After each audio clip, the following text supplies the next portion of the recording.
আজি ভাৰতীয় জনতা পাৰ্টীৰ যিহেতু অকল এটা পাৰ্টি নহয়, এইটো এটা মিছন।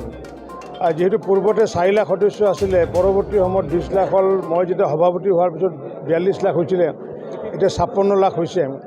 গতিকে ভাৰতীয় জনতা পাৰ্টীত যিসকলে আহিব খোজে আমি দুৱাৰ খোলা ৰাখিছোঁ। আৰু ঠিক তেনেকুৱা আজি হয়তো মই 90 চনত বা 91 চনত বা মোহন দাসে 92, 91 যোগদান কৰিছিলে, সেই আমি বুজিছিলোঁ কাৰণে তেতিয়া বিজেপিত যোগদান কৰিছিলোঁ। কিন্তু সৰ্বানন্দ সোণোৱাল, হিমন্ত বিশ্ব শৰ্মা ডাঙৰীয়া যোগদান কৰিছে, বুজি উঠিছে। গতিকে ঠিক তেনেকুৱা ধাৰাবাহিকভাৱে আগন্তুক দিনত ভাৰতীয় জনতা পাৰ্টীত যোগদান কৰিব। আজি যেনেকুৱা বিশিষ্ট এগৰাকী যুৱ সমাজসেৱক নৰেন্দ্ৰ দাহাৰাৰ নেতৃত্বত প্ৰায় শতাধিক কাৰ্যকৰ্তাসকলে আজি যোগদান কৰিছে।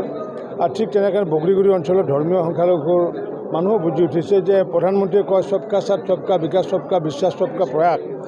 গতিকে যোনে যিমানে যি নকওক কিয় বিবেকবান মানুহসকলে ধৰ্মীয় সংখ্যা গুৰু হওক বা সংখ্যালঘু সকলে ভাৰতীয় জনতা পাৰ্টীত যোগদান কৰিছে। আমি সকলোকে উষ্ণ আদৰণি জনাইছোঁ আৰু আগন্তুক দিনত এই সংখ্যা পুনৰ বৃদ্ধি পাবগৈ।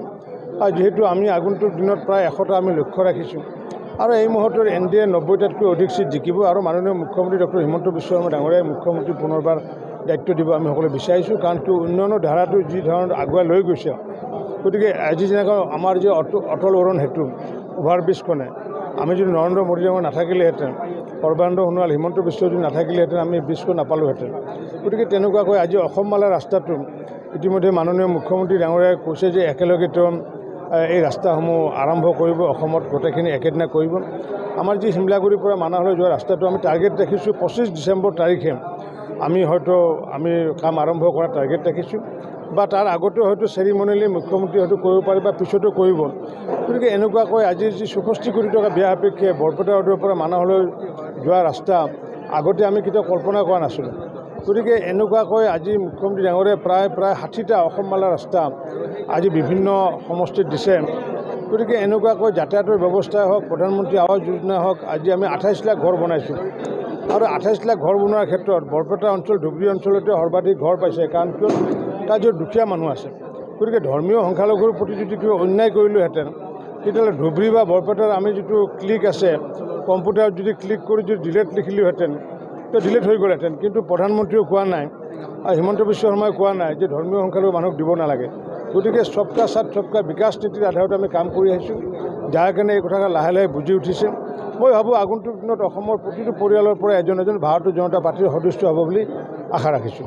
দুটা সমষ্টিতে আপোনাক কিন্তু বিচাৰিছে, সমষ্টিটো ইতিমধ্যে ছ'চিয়েল সামাজিক মাধ্যমত ভাইৰেল হৈছে যে আপোনাক আৰ্কিটেক্ট বেগ পোৱাৰ পাছতে কিন্তু সৰ্বক ভৱানীপুৰতো বিচাৰিছে আৰু কাটাচাৰ গুচিটো বিচাৰিছে। আপুনি ক'ত খেলিব? নাই, স্বাভাৱিকতে যিহেতু মই পূৰ্বৰ পৰা যিহেতু আজি মোৰ পৰিচয় যদি ৰঞ্জিত দাসৰ পৰিচয়, তেতিয়াহ'লে গোবৰ্ধনা বৰপেটাৰত সৰ্বৰ কাৰণে ৰঞ্জিত দাসৰ পৰিচয়। যদি 11 চনত যদি বিধায়ক নাপাতিলহেঁতেন ৰাইজে, আজি হয়তো এই ডেটটো নাপালোহেঁতেন। আৰু পৰৱৰ্তী সময়ত দলে মোক কৈছিলে যে সভাপতিগৰাকী অধিক ভোটত জিকিব লাগে, যাৰ কাৰণে পাটাচাৰকুছিত নিৰ্বাচনত অংশগ্ৰহণ কৰাৰ কথা কৈছিলে। তাতেও সৰ্বাধিক ইতিহাস সৃষ্টি কৰি পেলাই 82,000 ভোট পূৰ্বতে কোনো পোৱা নাই বা 62,000 ভোটত কোনো বিধায়কে তাত জিকা নাছিলে। গতিকে স্বাভাৱিকতে সেইসকল ৰাইজে বিচাৰিব।